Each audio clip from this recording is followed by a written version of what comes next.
Hi, my name is Alyssa Reeves, and I'm a freshman undergraduate researcher here at WVU.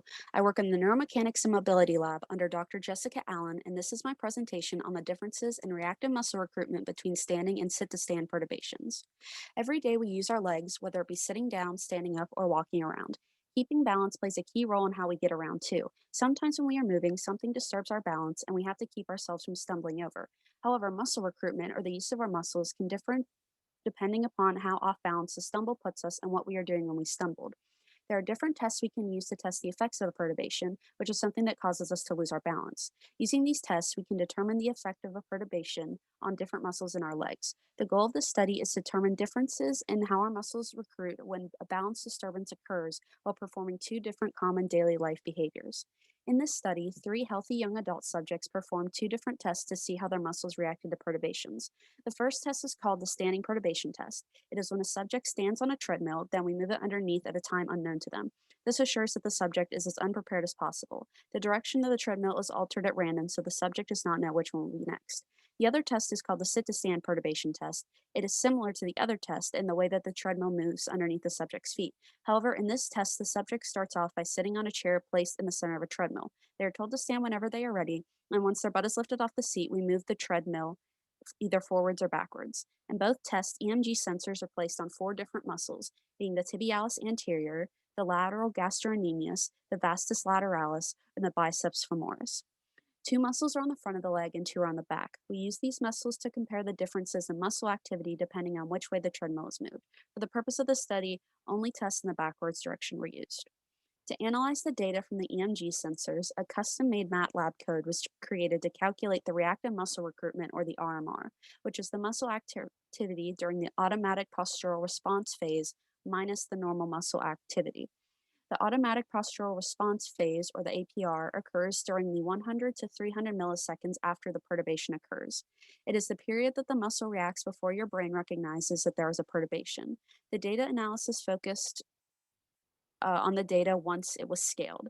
To obtain the final graphs of the data, it had to be normalized, which means all the reactive muscle recruitment was observed was plotted with the maximum RMR value being the y-axis maximum.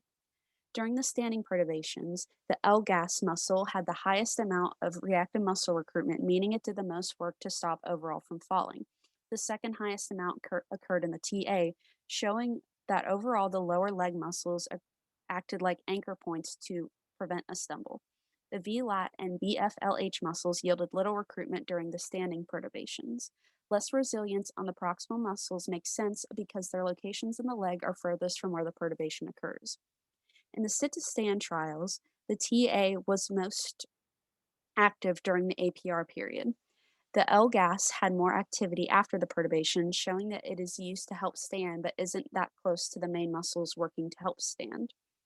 All subjects scaled TA-RMR perturbation size during the sit-to-stand perturbations pretty closely. Utilization of the other muscles varied between subjects, with two of the three subjects also relying on their proximal muscles to maintain balance. The VLAT was recruited less during the perturbations than the unperturbed trials. There's also shown that there's a high amount of variability between subjects, showing there might be different ways to maintain balance. When comparing the data from both types of perturbations, the effect from the velocity were the same. As the velocity increased, the RMR increased.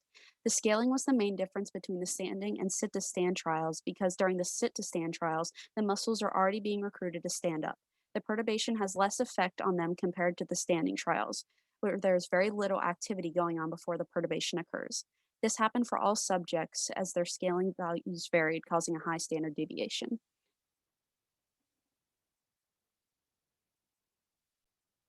The study found that regardless of what type of perturbation occurred, the reactive muscle recruitment increased as velocity increased. The muscles closer to a perturbation onset are more affected than the muscles further from the perturbation onset, which is also applicable across different muscle types of perturbations. It was also found that the effects of a perturbation are greater when muscles are not active compared to when they are already active. Finally, there is a high amount of variability from subject to subject. As for future work, the project can be repeated again with doing more trials per subject and analyzing the data from the positive velocity perturbations. Something that was found unexpectedly was that there is a possible learning effect across participants as they perform more trials. The upper leg muscles had a decrease in reactive muscle recruitment over time. Another finding was that subjects may have had different muscle recruitment strategies while being perturbed, but that will have to be looked into further to see if that applies for a wider range of participants. Thank you.